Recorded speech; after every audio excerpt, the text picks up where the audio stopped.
Motherboard में VRM section को कैसे रिपेयर करेंगे। वीआरएम सेक्शन क्या होता है, वीआरएम सेक्शन के काम ना करने पे क्या क्या दिक्कतें आती हैं, क्या क्या प्रॉब्लम आती हैं, ये सब चीज़ें मैं आज आपको इस वीडियो में बताऊंगा।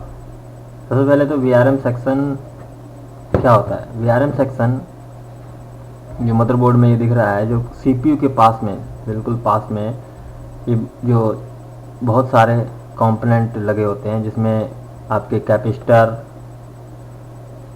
कॉइल, मॉसफेट, ये जितने भी हैं ये सारे मॉसफेट होते हैं।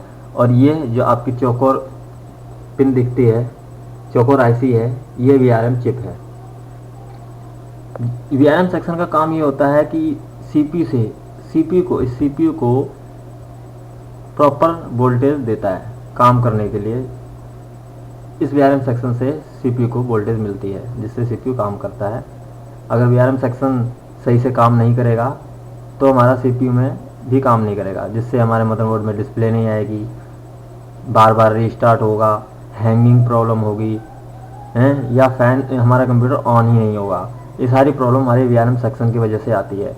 वीआरएम सेक्शन में तो वैसे बहुत सारे फॉल्ट है, लेकिन मैं आपको एक एक करके फॉल्ट बताऊंगा और साथ ही साथ उनको कैसे रिपेयर करेंगे ये भी बताऊंगा। फिलहाल मैं एक प्रॉब्लम के बारे में बता रहा हूँ। जो ज़्यादातर प्रॉब्लम आती है वो आती है वीआरएम सेक्शन के शॉर्ट होने की।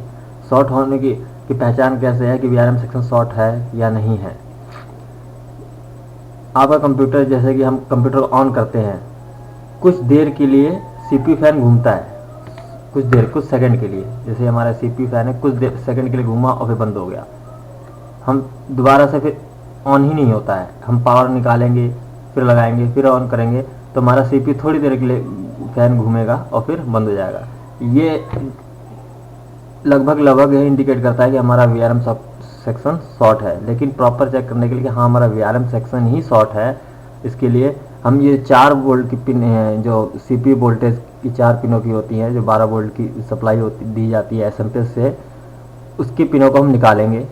निकाल करके हम सिस्टम को ऑन करते हैं, यानी कंप्यूटर को ऑन करते हैं, तो हमारा सीपीयू तो ऑन हो जाएगा, लेकिन डिस्प्ले नहीं आएगी, डिस्प्ले नहीं आती है और हमारा सीपीयू प्रॉपर सही ढंग से चल रहा है, यानी एसएमपीएस का फ़ैन भी घूम रहा है, हमारा सीपीयू फैन भी घूम रहा है। तो इसका मतलब है कि हमारा मदरबोर्ड में और सेक्शन काम कर रहे हैं सही तरीके से। हमारी जो प्रॉब्लम है या दिक्कत जो है वो वीआरएम सेक्शन की वजह से है। तो वीआरएम को जैसे ही हम फिर लगाएंगे कनेक्टर में, जैसे ही हम सप्लाई देते हैं, हमारा वही शॉर्टिंग वाली प्रॉब्लम आ जाती है, मतलब कि हमारा सीपीयू फैन थोड़ी देर के लिए चल के फिर बंद हो जाता है। ये सारे जो लक्षण हैं या ये सारे के सारे यही बताते हैं कि आपका वीआरएम सेक्शन शॉर्ट है। वीआरएम सेक्शन के अंदर जो सप्लाई 12 वोल्ट की सीपीयू एसएमपीएस के द्वारा दी जाती है, डीसी वोल्टेज 12 वोल्ट, वो यहाँ पे एक बार फिर एम्पलीफाई और उसको बूस्ट कर जाता है, जिससे सीपीयू को काम करने लायक सप्लाई मिलती है। तो इसके लिए सबसे पहले जो कॉइल देख रहे हैं आप, ये होती है मेन सप्लाई की इनपुट सप्लाई कॉइल। जो भी सप्लाई 12 वोल्ट की सप्लाई होती है, इस कॉइल के थ्रू, इस कैपेसिटर से होती हुई। और ये जो मॉसफेट आपको दिख रहे हैं, मेन मॉसफेट और सपोर्टिंग मॉसफेट, वीआरएम सेक्शन के अंदर दो के हिसाब से मतलब मॉसफेट काम करते हैं। एक होता है मेन मॉसफेट और एक होता है सपोर्टिंग मॉसफेट। तो इनमें से आपका अगर कैपेसिटर, मेन सप्लाई कैपेसिटर अगर शॉर्ट है या लीकी है, तब भी ये प्रॉब्लम आएगी। आपका अगर मॉसफेट भी मेन या सपोर्टिंग कोई एक अगर फॉल्टी है या शॉर्ट है या लीकी है या ओपन है, तब भी ये प्रॉब्लम आएगी। तो ज़्यादातर प्रॉब्लम जो होती है वो मॉसफेट की शॉर्टिंग की वजह से होती है और कैपेसिटर के शॉर्टिंग की वजह से होती है। हमारी दो मॉसफेट मतलब एक आउटपुट होते हैं और एक इनपुट होते हैं। जो कैपेसिटर लगाए जाते हैं इनपुट वाले होते हैं और ये आउटपुट के लिए होते हैं। ये जितने भी कैपेसिटर कॉइल के बाद जो लगाए जाते हैं, कॉइल के बाद जो दूसरे सिरे पे लगे होते हैं, वो सीपीयू के आउटपुट के कैपेसिटर होते हैं। बहुत ही कम शॉर्टिंग होती है, लेकिन पहले हम ये चेक करते हैं कि हमारी शॉर्टिंग मॉसफेट से है या फिर सीपीयू से है, कैपेसिटर से है। तो इसके लिए सबसे पहले हमें मॉसफेट को निकालना पड़ता है। मेन मॉसफेट निकालने से पहले आप उनके नंबर को ध्यान में रखें और कहाँ पर लगे हुए हैं ये भी मार्क कर लें तो बहुत बढ़िया रहेगा। और फिर एक एक करके आप जो मॉसफेट हैं, एक एक मॉसफेट आप निकालिए। निकाल करके उसको मल्टीमीटर के द्वारा चेक करें शॉर्ट हैं या ओके हैं। मॉसफेट को चेक करने का जो तरीका है मैं आपको अगली वीडियो में बताऊंगा। फिलहाल मैं ये बता रहा हूँ कि वायरम सेक्शन में जो फ़ैन एक बार चल के बंद हो जाता है उसको हम कैसे रिपेयर करेंगे और कैसे उसको पहचानेंगे। तो वो शॉर्टिंग जो होती है वीआरएम सेक्शन की वो मॉसफेट के ओपन लीकी होने की वजह से होती है।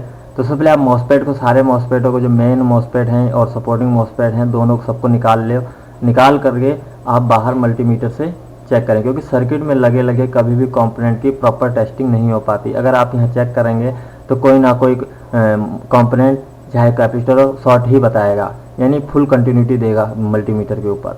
तो इसके लिए पता नहीं चल पाएगा, क्योंकि सीपीयू लगा हुआ है अगर सॉकेट के अंदर तब भी वो फुल कंटिन्यूटी देता है, बेशक से शॉर्ट नहीं है। इसलिए कंपोनेंट सर्किट से निकालने के बाद ही हमें टेस्टिंग का पता चल पाता है कि ये कंपोनेंट सही है या ख़राब है। तो इसके लिए आपको कंपोनेंट पीसीबी से बाहर निकालना पड़ेगा। आप हॉट गन से असेंबली मशीन के थ्रू इससे निकाल सकते हैं। निकाल करके आपको बाहर चेक करें, जो कंपोनेंट आपके ओके हैं और वो ठीक है। अगर मॉसफेट शॉर्टिंग है तो मॉसफेट को सेम नंबर का लगा करके आप लगा दीजिए, आपका मोड ऑन हो जाएगा। अगर आपके सारे मॉसफेट सही हैं, मॉसफेट आपके अगर टेस्टिंग में सारे सही निकलते हैं, फिर आपको कैपेसिटर चेक करने हैं। कैपेसिटर आप 1 बाय 1 चेक करिए निकाल के, क्योंकि कभी कभी टेस्टिंग के अंदर जो टेस्टिंग करने पर भी जो सही कंपोनेंट होते हैं वो भी शॉर्टिंग दिखाते हैं, और या जो लीकी होते हैं वो भी सही दिखाते हैं कि हाँ ये सही है। इसके कंडीशन में आपको बढ़िया रहेगा कि आप कैपेसिटर ही पूरा चेंज कर दें। कैपेसिटर चेंज करते वक्त आपको सेम कैपेसिटेंस का ध्यान रखना है। वोल्टेज बेशक से आप अगर 6.5 वोल्ट का है या 6.3 वोल्ट है या 12 वोल्ट है या 16 वोल्ट है, वोल्टेज आपको कम नहीं रखना है। ऊपर ज़्यादा बढ़ा सकते हैं, बढ़ा के बड़ी वैल्यू की आप कैपेसिटर लगा सकते हैं, लेकिन आपका कैपेसिटेंस जो है 1200 माइक्रोफैराड या 1000 माइक्रोफैराड या 3300 माइक्रोफैराड, इस सब का वैल्यू आपको सेम रखनी है। तो आप कैपेसिटर एक बार एक चेक कर लें कि इसमें आपकी कैपेसिटर शॉर्ट है या नहीं है। अगर आपके कैपेसिटर शॉर्ट हैं तो कैपेसिटर बदल दें, और अगर आपके कैपेसिटर भी आपके अगर ओके हैं, सही हैं टेस्टिंग में, तो आपको फिर आउटपुट के कैपेसिटर आपको चेक करने होंगे। अब कोई ना कोई आपका इसमें कैपेसिटर, जो आउटपुट के कैपेसिटर हैं जो सीपीयू को स्कोर वोल्टेज देते हैं, वो आपके शॉर्टिंग होंगे।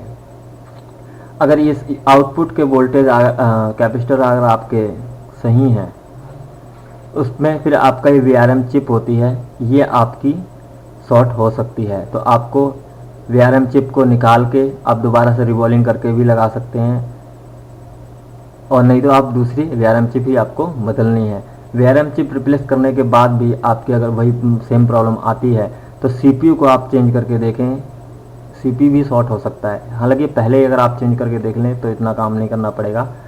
हाँ, सीपीयू शॉर्टिंग कंडीशन में भी ये होता है। अगर वीआरएम भी आपका सही है, वीआरएम चिप भी सही है, आपकी कैपेसिटर भी सही है, मॉसफेट भी सही है, तो इस कंडीशन में फिर आपको जितने भी इसके वीआरएम चिप के आसपास छोटे छोटे कंपोनेंट जो दिखाई दे रहे हैं, जिसमें कैपेसिटर हैं, जो नॉन पोलर कैपेसिटर हैं, उनको आप शॉर्टिंग के लिए चेक करें, और इनमें से कोई ना कोई मॉसफेट आपका शॉर्ट है, या इसमें जो कैपेसिटर या डायोड लगे होते हैं उनको भी आप शॉर्टिंग के लिए चेक करें। क्योंकि मेन प्रॉब्लम जो होती है सीपीयू के फ़ैन की एक बार चल के बंद हो जाने की, वो शॉर्टिंग होती है वीआरएम सेक्शन की वजह से। ठीक है, अगर वीआरएम सेक्शन की वजह से अगर आपकी ये शॉर्टिंग है तो आप ये सारे जो मैंने स्टेप बताए हैं इसके हिसाब से आप चेक कर सकते हैं।